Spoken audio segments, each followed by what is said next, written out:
ایک دفعہ ایک آدمی نے میرے پر بڑی چڑھائی کی، تم تبلیغ والے منافق ہو، کہتے کچھ ہو کرتے کچھ ہو، تمہارے قول اور فعل میں بہت فرق ہے بہت۔ جب ان کا غصہ اتر گیا تو میں نے ان سے کہا بھائی 100 نمبر تو اللہ نے بھی نہیں مانگے، آپ کیوں مانگتے ہو؟ اللہ نے کہا ہے فمن ثقلت موازینہ، جس کی نیکیاں بڑھ جائیں گی گناہ تھوڑے ہوں گے تو پاس کر دوں گی۔ تو 100 نمبر تو اللہ نے بھی نہیں کہا کہ ایک گناہ تیرے کھاتے میں نہیں ہونا چاہیے، 100/100 نمبر لے گا تو جنت دوں گا، نہیں تو ریپٹ مار کے جہنم میں ڈالوں گا۔ تو 100 نمبر تو اللہ بھی نہیں مانگتا، اسے پتہ ہے میرا بندہ کمزور ہے، کبھی گناہ کرے گا کبھی نیکی کرے گا۔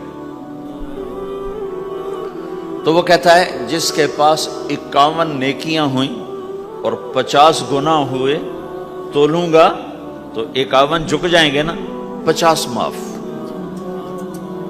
مثال دے رہا ہوں میں، ہمارے علاقے میں ایک زمیندار تھے، وہ ذکر بھی بہت کرتے تھے، گالیاں بھی بہت دیتے، ادھر سبحان اللہ تیرے فلانے، الحمدللہ کے ساتھ ایک پھکڑ تولتے تھے، ساری زندگی وہ ایسا ہی کرتے رہے۔ جب وہ فوت ہو گئے تو کسی نے ان کو دیکھا تو انہوں نے پوچھا کہ میاں صاحب آپ کے ساتھ کیا ہوا؟ آپ تو گالیاں بہت دیتے تھے۔ خود ہی انہیں پوچھ رہے آپ تو گالیاں بہت دیتے تھے، تو آپ کے ساتھ کیا ہوا؟ کہ اللہ تعالیٰ نے میرے ذکر اور میری گالیوں کو تولا تو میرا ذکر بڑھ گیا تو میری بخشش ہو گئی۔ اللہ نے بھی کاؤنٹنگ رکھی ہے، پرفیکشن مانگی ہی نہیں۔ اگر اللہ پرفیکشن مانگتا تو پھر آپ کہتے تم کرتے کچھ ہو کہتے کچھ ہو۔ اگر میں کہتا صحیح ہوں تو ایک نیکی تو کر رہا ہوں، اور کرتا نہیں ہوں تو ایک گناہ کر رہا ہوں۔ کیا پتا میرا رب میرے کہنے کے طفیل میرے نہ کرنے کو معاف کر دے۔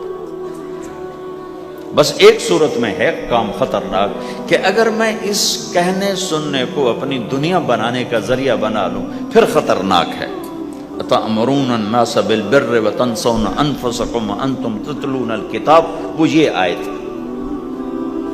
لیکن اگر میرے اندر اخلاص ہے تو پھر میں انسان ہوں، کبھی اچھا کروں گا کبھی برا کروں گا، لیکن میرے ذمہ صدا لگانا ہے۔ تو بھائیو اس تبلیغ کے کام کو کرتے رہنا، اس سے ایمان بنتا ہے، ایمان سے دین وجود میں آتا ہے۔ دین کے 2 حصے ہیں، ایک عبادات ہے جس میں نماز سب سے اہم ہے، پھیری پہ ہو گھر پہ ہو نماز نہ چھوڑو۔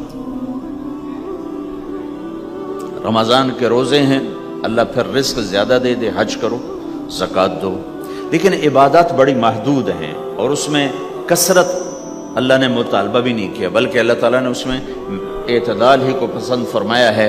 اللہ تعالیٰ نے ہمارے نبی لمبی لمبی نمازیں پڑھتے تھے تو اللہ تعالیٰ نے روک دیا کہ ما انزلنا علیک القرآن لتشقی، میرے نبی میں نے تمہیں قرآن اس لیے نہیں دیا کہ تو لمبی لمبی نمازیں پڑھ کے تھکتا رہے، درمیانہ چل۔ اللہ کے نبی نے تبلیغ میں زیادہ زور دکھایا تو اللہ نے اس پر بھی کہا فلا تذهب نفسك علیہم حسرات، اتنا غم نہ کیا کر کے تو خود ہی ہلاک ہو جائے، نہیں ایسا نہ کر۔ تو عبادات محدود ہیں اور اس میں اعتدال مطلوب ہے۔ سارا دن مصلی پہ بیٹھنا یہ اللہ نہیں دیکھنا چاہتا، اللہ یہ دیکھنا چاہتا ہے کہ تو باہر جا تاکہ میں دیکھوں کہ اب تو کیا کرتا ہے۔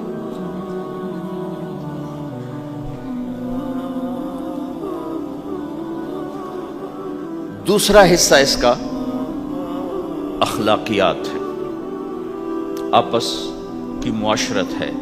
دین جو اثر انداز ہوتا ہے وہ معاشرت سے اثر انداز ہوتا ہے، عبادت سے نہیں، عبادات سے نہیں۔ عبادت تو مسجد کے اندر ہے یا مصلی پر گھر کے اندر ہے، روزہ اندر کی چیز ہے، حج بیت اللہ میں ہے، زکوٰۃ مسلمان کو دی جاتی ہے۔ تو دنیا میں دین پھیلنے کے لیے اور اپنوں کو دین کے قریب کرنے کے لیے جو سب سے بڑا عمل ہے وہ بھائیو اچھے اخلاق ہے۔ یہ دوسرا حصہ میں آج بیان کرنا چاہتا ہوں۔ اللہ کے نبی نے فرمایا ایو عُرَى الاسلام اوثق، مجھے بتاؤ اسلام کا سب سے مضبوط عمل کیا ہے؟ تو صحابہ نے کہا الجہاد، یا رسول اللہ جہاد۔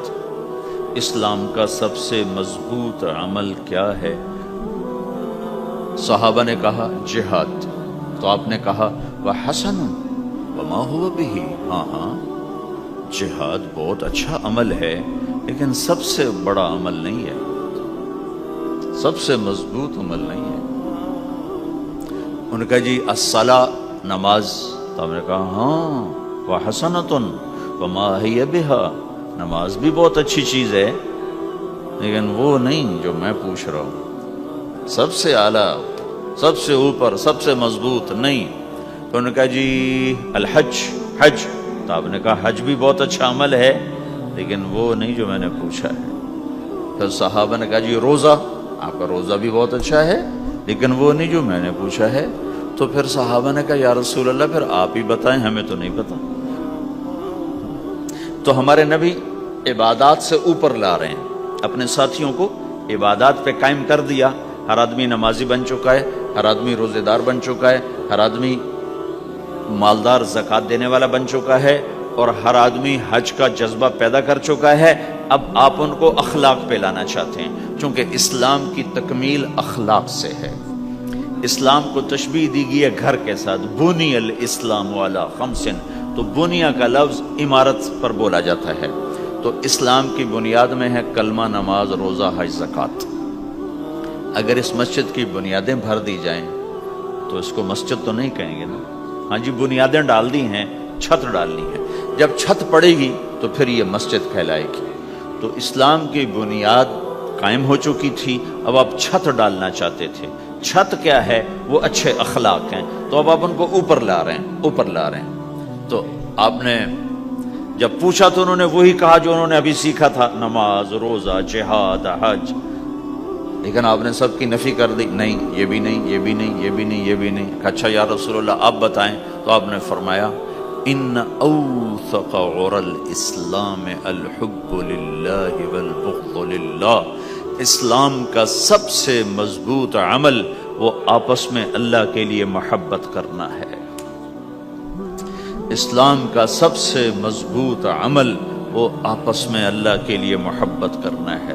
اسلام کا سب سے مضبوط عمل وہ محبت ہے، اللہ کے لیے بغض ہے، اللہ کے لیے محبت ہے، یہ اسلام کا سب سے مضبوط عمل ہے۔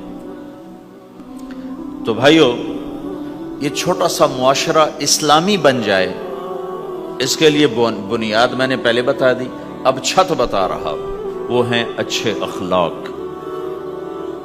اللہ تعالیٰ نے جب ہمارے نبی نے نماز لمبی پڑھی تو اللہ نے کہا درمیانی پڑھو، میں نے ابھی بتایا۔ تبلیغ میں دکھ زیادہ جھیلا تو اللہ نے کہا درمیانہ چلو، لیکن جب اللہ کے نبی نے اخلاق بلند کیے، اخلاق،